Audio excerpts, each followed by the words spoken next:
The New Testament.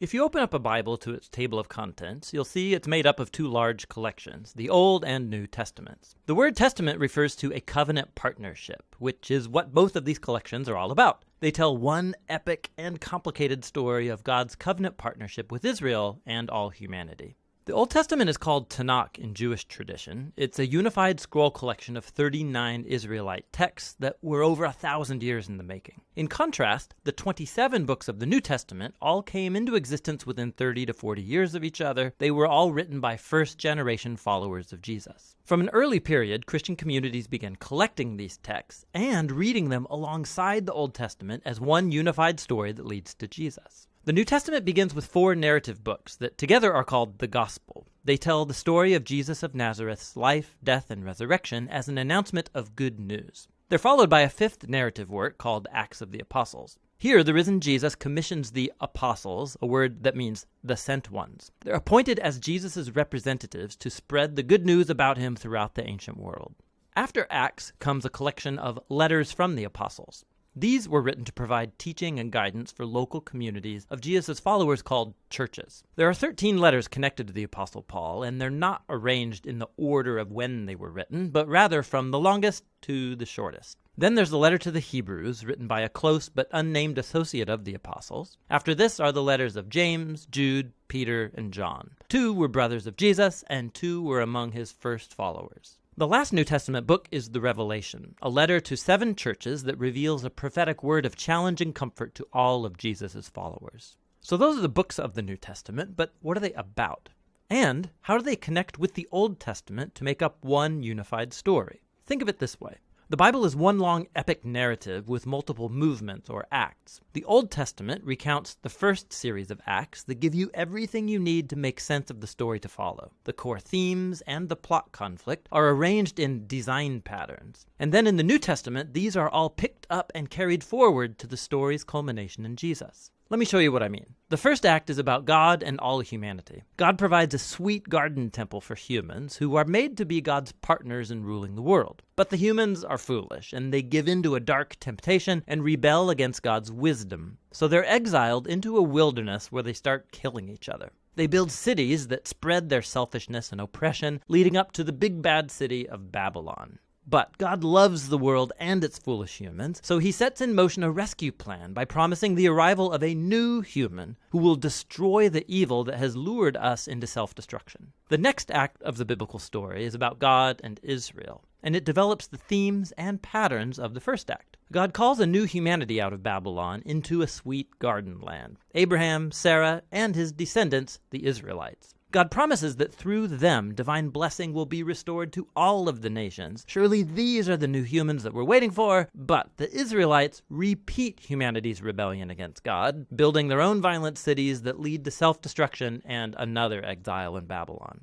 But God sustains his promise that the new human will come from Abraham's lineage. It will be a priest king who will now have to rescue both Israel and humanity from Babylon to restore God's blessing to the world. Now, notice how these 2 acts are designed according to the same pattern. The second act is a longer and more violent version of the first, and together they explore the tragic human condition, but they also highlight God's promise, which is developed more in the next act, the Old Testament prophets and poets. The prophets accused Israel and all nations of their evil, and they announced that one day God himself would arrive to bring the day of the Lord and deliver his world from Babylon. He would do it through a promised royal priest who's going to suffer like a slave and die for the sins of Israel and all humanity, but then he'll be exalted as king over the nations. He will call others to leave Babylon and join the new covenant people who will partner with God to rule over a new Jerusalem, that is, over a new creation. And so the Old Testament concludes by anticipating a new act in the story.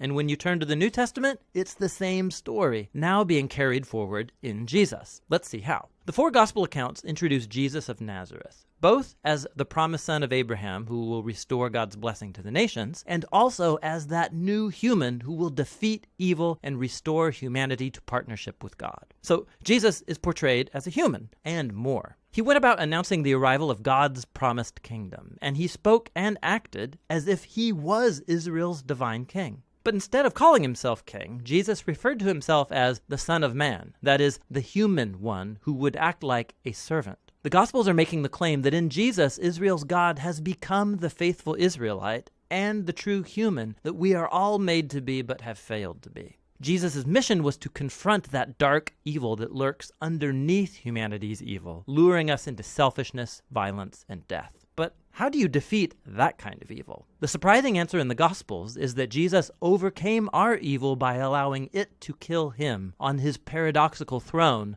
the cross, where Jesus died for humanity's evil and sin. And it's where he lived out what he taught, that nonviolence, forgiveness, and self-giving love are the most powerful things in the universe. And because God's love for his world is stronger than evil or death, Jesus was raised to new life as the prototype of a new humanity, and this brings us to the story of Acts. Through the Spirit, God empowers Jesus' followers to spread the life and love of Jesus out into the world as they invite people to leave their old humanity and join Jesus' multi-ethnic family, the new humanity. This is where the letters from the apostles fit into the story. Here the apostles address early Christian communities, and they show how the good news about the risen King Jesus changed history and should reshape every part of our lives. They also explained the good news by constantly appealing to stories from the Old Testament and the stories of Jesus, showing us how to see our own life stories as part of the epic biblical story. So all humanity is trapped in a Babylonian exile, but Jesus came to create a new home. We're all living in different kinds of Egyptian slavery to selfishness and sin, but Jesus died as the Passover lamb to liberate us into the promised land. Our old humanity is bound for the dust of death, but Jesus' resurrection opened up a new future for a new humanity. We live here in the current evil age, but through Jesus and the Spirit, a new creation has burst open here and now. And this leads us to the book of Revelation, where the whole biblical story comes together in powerful symbolism and imagery.